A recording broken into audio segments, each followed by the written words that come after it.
Olá, bom dia para você que está ligado no SBT. Eu sou Felipe Malta e agora é hora das notícias que você precisa saber. O SBT Brasília, primeira edição, já está no ar.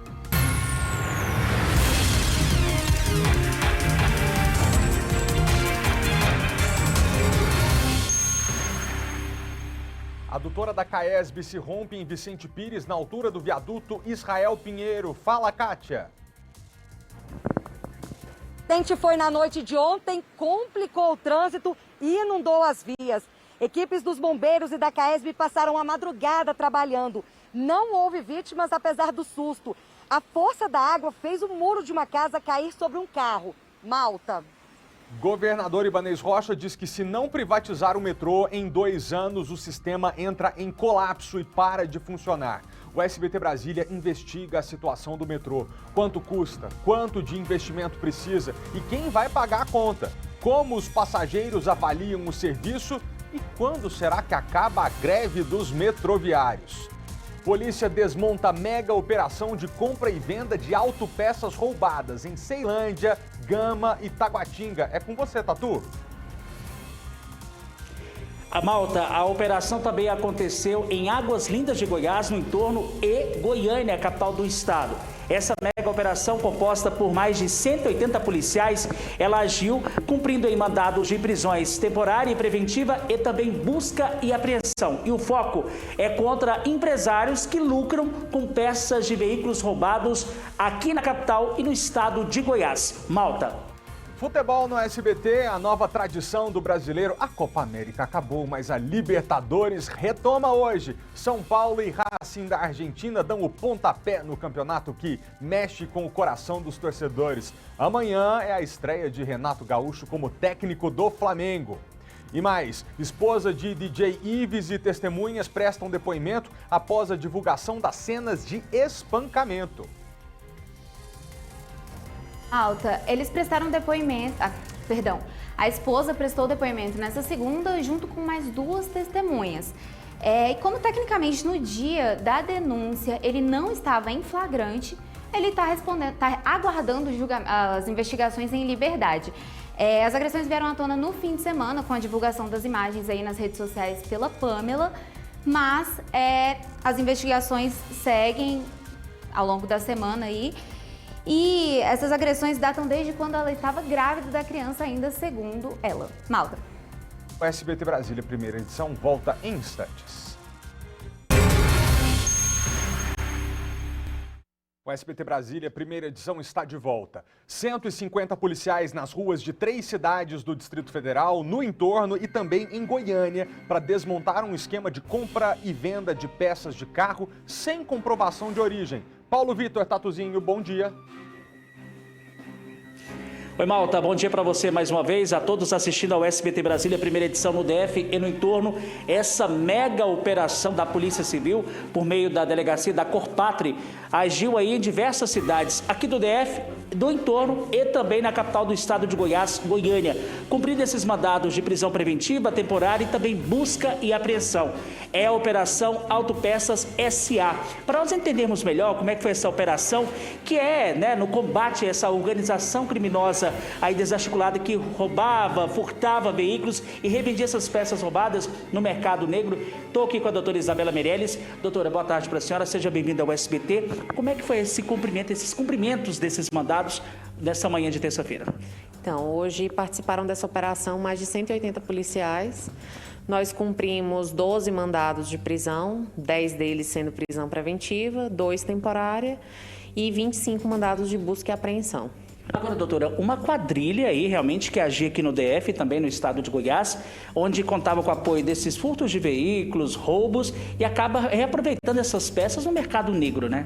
Isso, nós verificamos no decorrer da investigação que esse grupo ele era responsável por muitos dos roubos praticados em Samambaia e Taguatinga. Eles escondiam esses veículos para desmanchar em galpões nas regiões administrativas de Samambaia, Taguatinga e Ceilândia. E depois de desmanchados, cortados, eles tinham sinais identificadores adulterados e as peças desses carros eram comercializadas em lojas de autopeças usadas, tanto no setor H Norte quanto em Ceilândia e em algumas lojas de Goiânia. Agora, doutora, vários empresários por trás disso tudo que lucrava muito com dinheiro, sem que no mercado que não tinha comprovação de origem dessas peças, né? Isso, é importante a gente pontuar que os receptadores são o grande vetor dos roubos e furtos aqui no DF. É muito vantajoso para essas pessoas comprarem peças com valor muito abaixo do mercado e acabam lucrando em cima das vítimas que passam tanto tempo aí para comprar um veículo. Doutora, balanço de hoje dessa mega operação, que esses 180 policiais nas ruas aqui da capital cumprindo esses mandados e também no estado de Goiás, o que foi apreendido, o que se tem de um saldo até agora? Então, dos 12 mandados de prisão, nós cumprimos 11, há um investigado foragido. Nas buscas e apreensões, nós apreendemos diversas peças veiculares sem origem definida nessas lojas ligadas aos empresários que foram presos. E apreendemos também peças de 4 veículos roubados, 3 deles encontrados num galpão utilizado pelo grupo e outro dele localizado na casa de um dos investigados. Doutora, apenas uma pessoa foragida, como é que fica o encerramento? O inquérito encerra agora? Então, a Corpátria ela vem fazendo diversos trabalhos no que diz respeito aí à autoria e materialidade de delitos de adulteração e desmanche. No caso desse grupo criminoso, já eles estão iniciados, o inquérito vai ser finalizado e remetido para a Justiça. Malta, a delegada Isabela Meirelles falando com a gente aqui no SBT, dando essas informações dessa mega operação, aí com muitos policiais nas ruas, cumprindo esses mandados aí no combate a essa organização criminosa especializada em furtar, roubar veículos e acabar revendendo essas peças no mercado negro, não só aqui no DF, mas também no estado de Goiás. Malta. Obrigado, Tatuzinho. Muitas vezes empresários que se passam por gente ilibada, mas que acaba fomentando o roubo de veículos para poder revender peça de origem duvidosa. E aí é uma família que é assaltada, é gente que é posta em perigo, muitas vezes mortas por ladrões que não têm piedade, querem só roubar o carro. E isso acaba alimentando um mercado paralelo que traz muito prejuízo para todo mundo. Muito obrigado, Tatu, pelas informações. Agora é Kátia Gomes que está com a gente ao vivo para falar da adutora da CAESB que se rompeu na EPTG e terminou com o muro de uma casa caindo sobre um carro. Kátia Gomes, os trabalhos por aí já terminaram depois de uma madrugada tentando resolver o que aconteceu. É com você, bom dia. Oi, Malta, bom dia para você, bom dia para todo mundo. Não, os trabalhos ainda não terminaram, mas eles já trocaram a adutora que estava quebrada por uma nova. Vou mostrar aqui para vocês, o trabalho continua em andamento. A CAESB disse que tudo deve ser concluído às 2 horas da tarde. Só que quando a CAESB sair, o DR vai assumir, porque eles têm que fazer o reparo aqui da pista que acabou se rompendo, né? Um buraco, acabou abrindo um buraco na pista por causa da força da água de ontem. Então eles continuam aqui fazendo esse trabalho. O lado bom é que, segundo a CAESB, ninguém está sem água aqui na região. Em Malta, olha só, aqui onde nós estamos ontem ficou completamente alagado. A água, ela parou aqui na garagem dessa casa. A força da água foi tão grande que ela derrubou o muro dessa casa, que inclusive, né, faz parte da casa da família da Loiane, que está aqui ao meu lado. Foi tão forte, inclusive um carro ali estacionado, a gente pode perceber que ele ficou completamente danificado, né, quebrou o vidro. Loiane, quando você chegou em casa ontem, o muro já tinha caído, o que você viu? Olha, realmente foi um susto muito grande. Quando eu cheguei em casa, o muro ainda não havia desabado, mas eu não conseguia acessar porque o portão estava completamente cheio de água, pedaço de asfalto. Então eu deixei o carro, entrei pela lateral e logo que eu entrei, 10 minutos depois, um barulho assustador. Eu fiquei com muito medo, mas graças a Deus não me machuquei, minha cachorra também não se machucou. Danos materiais, né?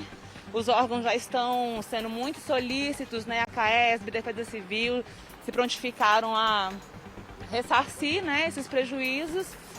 E agora esperar, né, para que tudo seja resolvido, melhorar a segurança, porque a gente fica muito vulnerável, a preocupação é essa.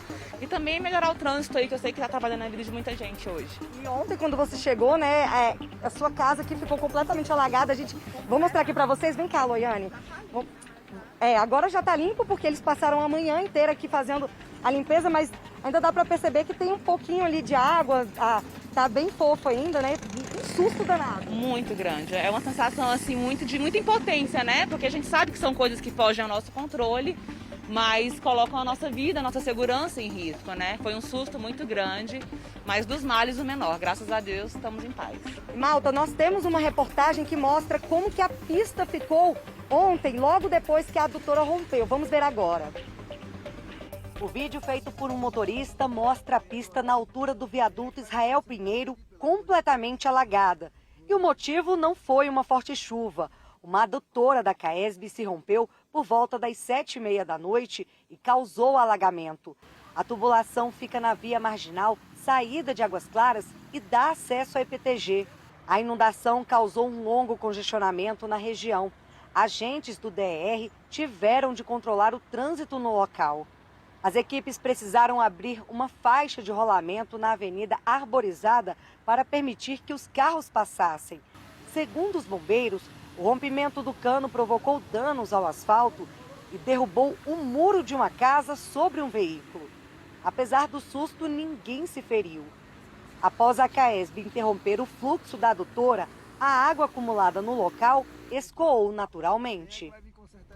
A gente só espera que a CAESB seja rápida em reparar os danos materiais que as pessoas tiveram, e ainda bem que foram só materiais, né? Que não estamos aqui noticiando nenhuma tragédia de vida humana que se perdeu. Agora, Kátia, não é a primeira vez que uma adutora da CAESB se rompe na EPTG e causa um estrago desse, né? Em 2014 teve uma situação parecida. Que informações você tem? Exatamente, Malta. Em fevereiro de 2014, Luciano Almeida da Silva, bombeiro hidráulico que prestava serviço para a CAESB, morreu enquanto trabalhava no local durante o conserto de uma adutora também na EPTG. Na época, outros 4 funcionários ficaram feridos por conta do acidente. Depois da morte, a família de Luciano conseguiu na justiça uma indenização do Estado. Em 2017, outro rompimento também ganhou noticiário local. Vamos ver agora a reportagem. Isso aconteceu quando a adutora da CAESB se rompeu na EPTG. A correnteza começou na via marginal. Muita água e lama entraram em residências com prejuízos para os moradores. Vai entrar de novo? A população que interliga os reservatórios do Descoberto e Santa Maria era antiga, construída na década de 1970. Emily. Além do fornecimento de água, o trânsito também teve de ser interrompido no local do rompimento da adutora.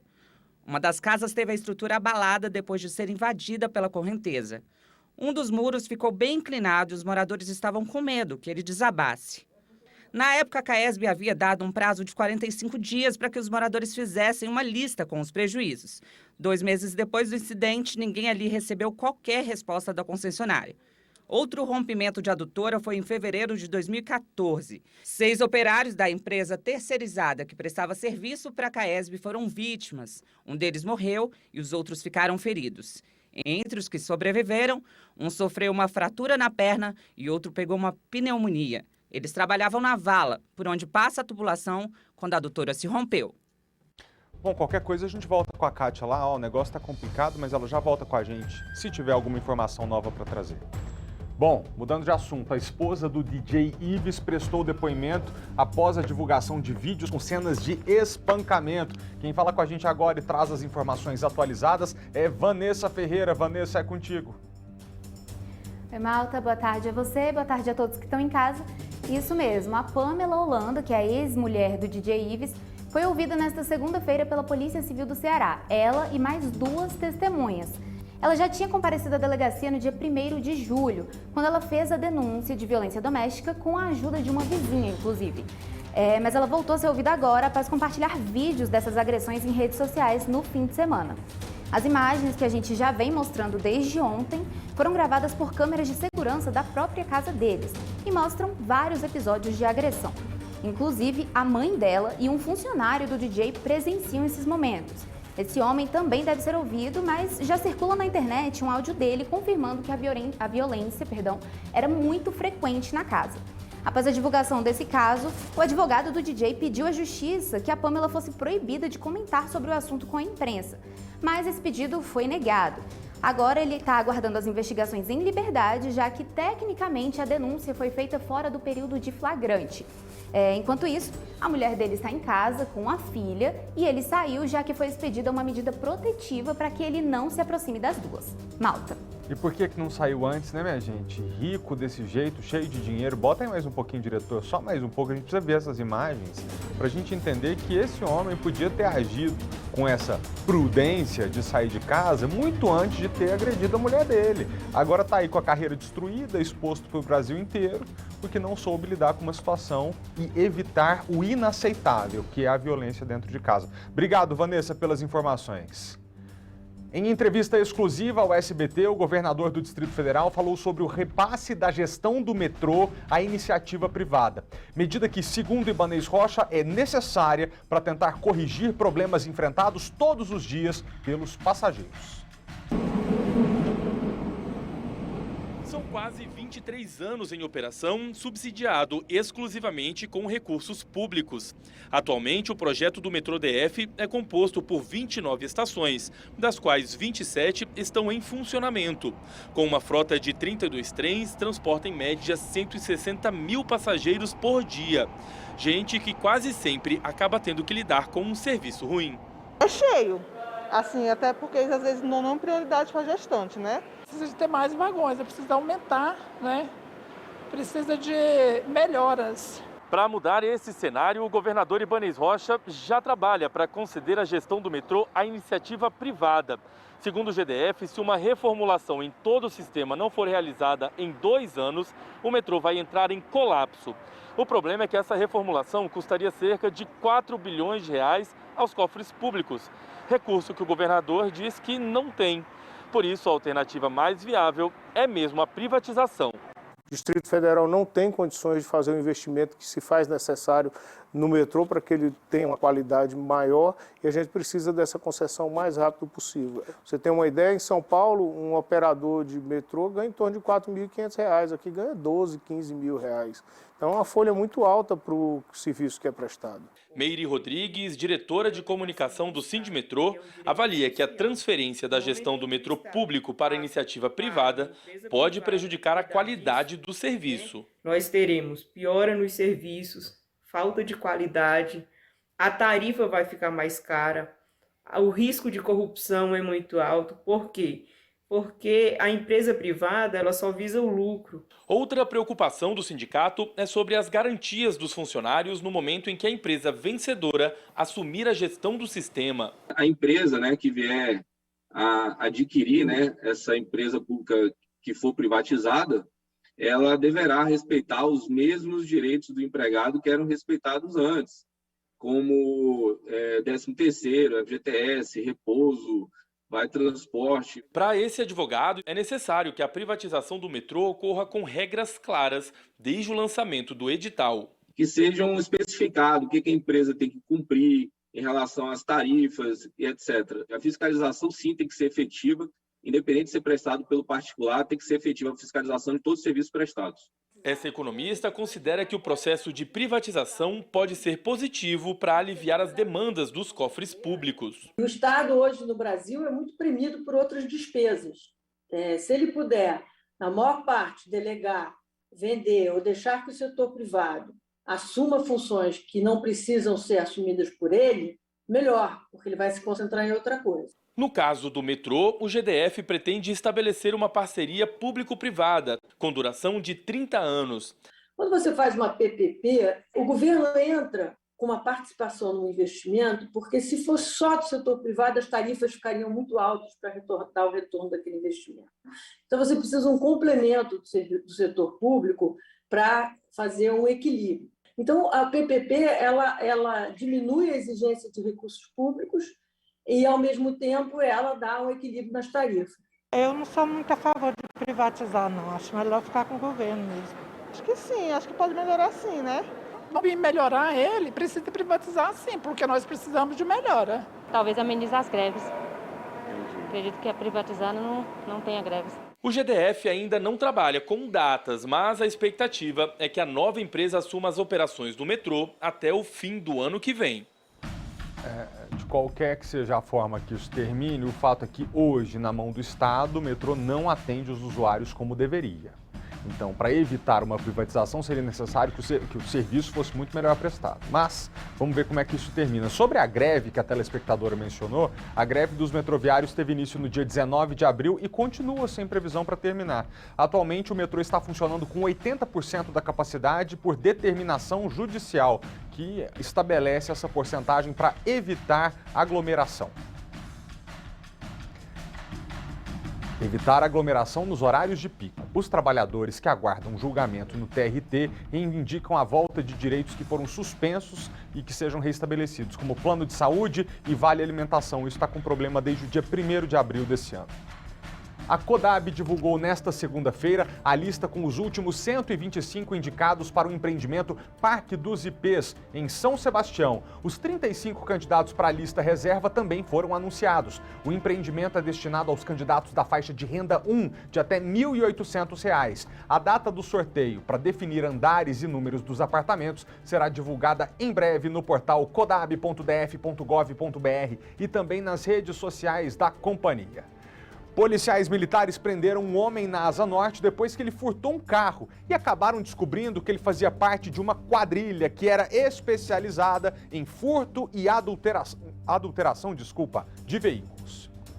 Os PMs faziam patrulhamento na área da 412 Norte quando encontraram um carro com a placa clonada. Ao receber a ordem de parada, o motorista resolveu fugir. A polícia alcançou o veículo. Os ocupantes escaparam do cerco fugindo a pé, mas um deles acabou preso. Um circuito de segurança registrou o momento da captura. O criminoso foi levado para a 5ª DP e já tinha mandado de prisão em aberto por crimes dessa natureza. Dentro do carro apreendido, havia equipamentos utilizados em furtos e adulteração de veículos. SBT Brasília, a primeira edição volta em instantes, mas antes do break a gente vê juntos a previsão do tempo. Que dia lindo, se não tivesse tão frio, né? Temperatura agora 20 graus e a umidade relativa do ar está em 50%. Nosso break é rápido e a gente volta já. Pessoal, falando sobre vacinação, com a decisão dos prefeitos do entorno de vacinar também os brasilienses, muitas dúvidas surgiram em relação à vacina aqui no DF. Será que a gente está mesmo atrasado em relação a essas cidades? Como vai ser a segunda etapa, a segunda dose? Vamos esclarecer todas essas dúvidas na reportagem de Paulo Vitor, o Tatuzinho. Neste posto de saúde de Águas Lindas de Goiás, a movimentação é intensa em busca pela vacina contra a Covid-19. Rosemary está aqui já na fila. Rosemary, esperou-se muito. Como é que está o coração? Acelerado de alegria, de nervoso, mas sobretudo de alegria. Parabéns ao pessoal do Sistema Único de Saúde. A gente tem que respeitar esse pessoal. No entorno, a vacinação segue bem avançada, com a faixa etária de 40 a 39. Em Águas Lindas de Goiás, até a última atualização, foram imunizados mais de 70 mil pessoas, lembrando que foram incluídos os bancários e trabalhadores de casas lotéricas nos grupos prioritários. Nós esperamos que até o final do ano nós consigamos aí atingir 70% da população de Águas Lindas de Goiás. Isso não faltando dose, nós dependemos do Estado. Enviando a dose, nós faremos. Em Planaltina de Goiás, a vacinação já está no público dos 39 anos. Até agora, já foram vacinadas 39.180 pessoas, sendo 29.873 pessoas que receberam a primeira dose e 9.307 a segunda dose. Estamos priorizando os moradores da cidade, por isso, pedindo a apresentação de documentos que vinculem a pessoa ao local de moradia. Em Valparaíso de Goiás, já foram vacinadas quase 52 mil pessoas.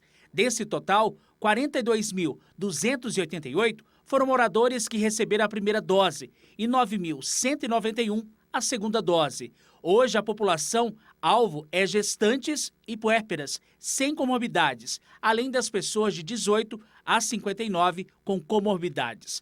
Em Lusiânia, a vacinação está no público de 40 anos. Até agora, foram imunizadas contra a Covid-19 cerca de 60 mil pessoas. Sobre a diferença na quantidade da vacinação entre o DF e o entorno, esse pesquisador sobre Covid-19 da UNB explica que o que muda é o planejamento. A impressão que a gente tem que o Goiás está vacinando mais rápido se deve ao fato que lá eles estão priorizando dar a primeira dose, né? E aqui no DF se esperou um pouco para dar até a segunda dose, mas em termos de proporção de doses aplicadas é mais ou menos a mesma.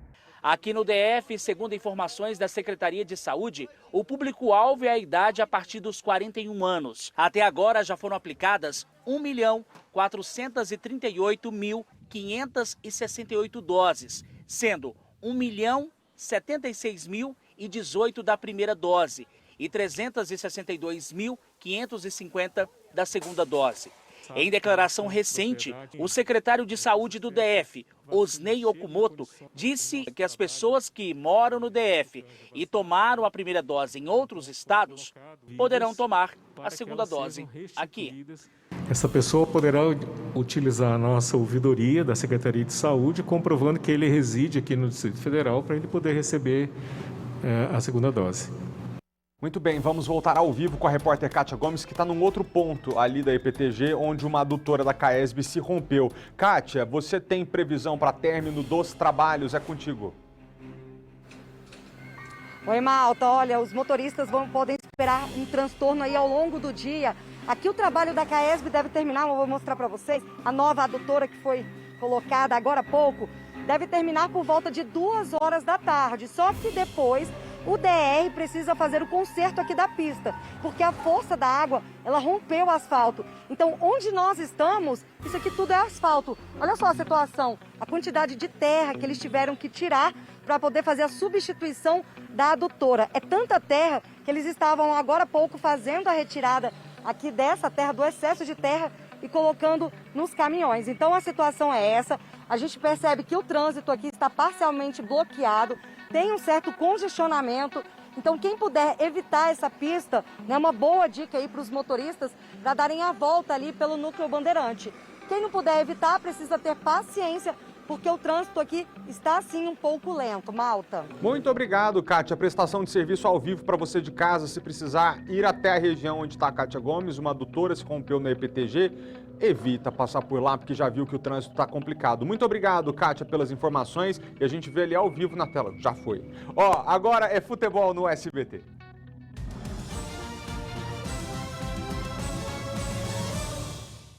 Libertadores, é hoje que a bola volta a rolar pela Conmebol Libertadores. O SBT transmite São Paulo e Racing da Argentina a partir de 9h15 da noite. A competição chega às oitavas de final, agora é mata-mata. Na quarta-feira, amanhã, o Flamengo vai ter a estreia do técnico Renato Gaúcho. É o primeiro jogo depois da demissão de Rogério Ceni. Um camisa 7 que a nação rubro-negra conhece bem. Renato Gaúcho está de volta ao Rio de Janeiro, pela primeira vez como técnico do Flamengo. Depois de dirigir Fluminense e Vasco, ele volta ao clube onde brilhou como jogador entre os anos 80 e 90. Eu acho que treinar um Flamengo, pelo menos na minha opinião, é a mesma coisa que treinar a seleção brasileira pela grandeza desse clube. A estreia de Renato já tem data marcada. Logo de cara, na maior competição das Américas. Quarta-feira, o Flamengo vai a Buenos Aires enfrentar o Defensa e Justiça pelo jogo de ida das oitavas de final. É o começo da fase mata-mata do torneio. O duelo Brasil e Argentina vai continuar agitando o continente. Depois da Copa América, chegou a vez da Libertadores. Aqui no Morumbi, por exemplo, tem um confronto com gostinho de revanche. Parece a camisa da seleção argentina, mas é a do Racing mesmo. Ele e o São Paulo estavam no mesmo grupo na primeira fase. E os argentinos levaram a melhor. Venceram o tricolor e ficaram com o primeiro lugar da chave. Mas quis o destino que o sorteio colocasse os dois frente a frente outra vez. E o primeiro jogo é nessa terça-feira, em São Paulo. Uma equipe que já enfrentou na fase de grupos, sabe como que é o estilo de jogo deles, uma equipe bem de contato, amarra o jogo, tem muita qualidade também. Também nessa terça tem outro clássico entre brasileiros e argentinos, Boca Juniors e Atlético Mineiro em La Bombonera. O Fluminense pega o Cerro Porteño no Paraguai. Na quarta-feira, o Palmeiras, atual campeão, encara a Universidade Católica no Chile. E na quinta, o Inter joga em Assunção diante do Olímpia. É hora da decisão. O futebol na América do Sul não para. Sai o amor pela pátria. Entra a paixão do torcedor pelos clubes. A retomada da Libertadores é hoje, 9h15 da noite. Futebol no SBT é a nova tradição do brasileiro. Os jogos da Copa América aqui no Brasil seguiram todos os protocolos rigorosos para evitar risco de contaminação pela Covid-19. E todos os envolvidos fizeram testes regulares e foram vacinados. Os números mostram que não houve aumento na propagação do coronavírus no período do torneio. Segundo o Ministério da Saúde, em 13 de junho, data de início da Copa América, o país registrou 88 mil novos casos de coronavírus em 24 horas. No último sábado, dia da final, foram 48 mil. A Confederação Sul-Americana de Futebol, a Conmebol, também divulgou os dados relativos à testagem de todos os atletas e profissionais envolvidos diretamente na competição. Em um mês, foram feitos quase 29 mil testes. Mais de 99% deram negativo. Este epidemiologista avalia que o torneio não trouxe impactos negativos para a população. Em primeiro lugar, a realização da Copa América no Brasil foi bastante criticada por especialistas, inclusive por mim, porque não era momento de o Brasil sediar um torneio dessa magnitude. Se a gente pegar os números da Copa América, o número de casos é alto.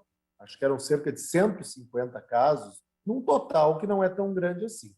Por outro lado, para isso impactar nos números da população brasileira é muito pouco. Então, na prática, para a população brasileira, não tivemos um grande impacto negativo da realização da Copa América. O que pode acontecer, e a gente espera que isso não aconteça, é no médio e longo prazo. Daqui a 2, 3 semanas, a gente ter algum aumento do número de casos em função, seja da torcida na final, seja da chegada de alguma variante que teria vindo de algum dos atletas.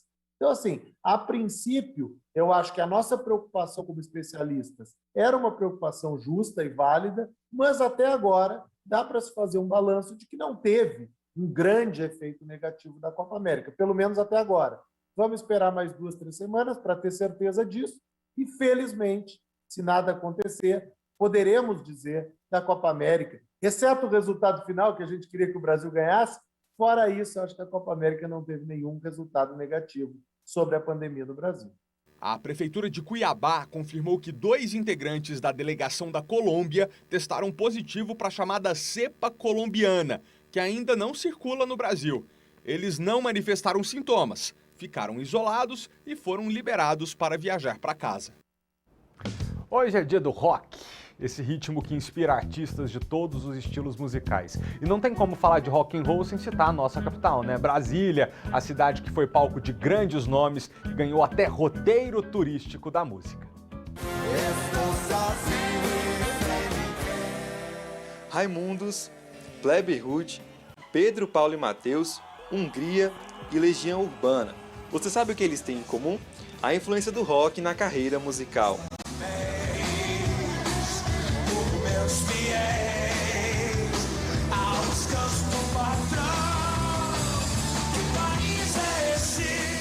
Brasília, a capital do rock, ou melhor, a capital da música.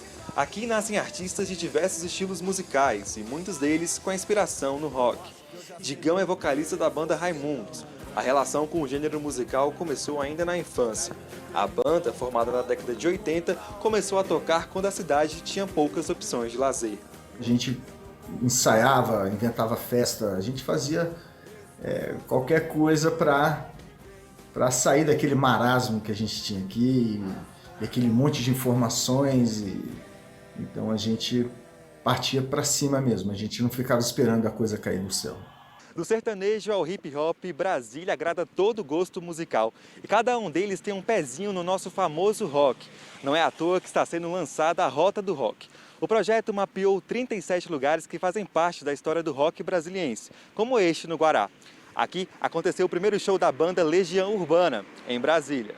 Isso é uma coisa inédita no Brasil e foi, para mim, fundamental para poder relembrar as pessoas a importância desses eventos e do rock na vida das pessoas, né, como movimento cultural e como fenômeno mesmo, assim.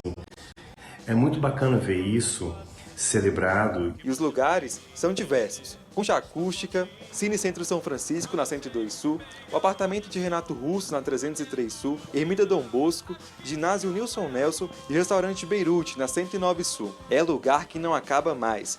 E eles poderão ser visitados virtualmente pelo Google Earth. Nesses espaços também serão realizados eventos musicais, que contarão com a participação de bandas da época de ouro do rock brasiliense e artistas da nova geração. E quem já curtiu um show de rock na capital relembra a emoção. O Ginásio Nilson Nelson, o Rapa, já Capital Inicial, muitos do Capital Inicial, muito bom. Legião Urbana na época, né? Rock sempre foi rock na veia, né? Não tem jeito. Mesmo com a diversidade musical, Brasília sempre será lembrada como a capital do rock.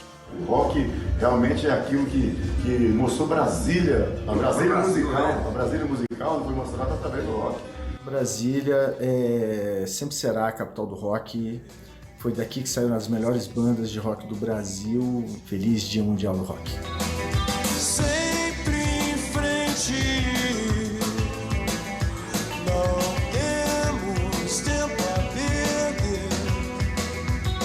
Suor sagrado daquele amor, a sua maneira, perdendo meu tempo a noite inteira. Bom, hoje é dia da nossa dobradinha, hein? Tô com você aqui agora, mas de novo, de tarde sou eu de novo, pra variar. A gente assiste a novela juntos e parece mesmo que a Kendra tá grávida. Bom, vamos terminar o dia do rock com rock? Solta aí, diretor. Até mais tarde, pessoal. Tchau. Sempre em frente.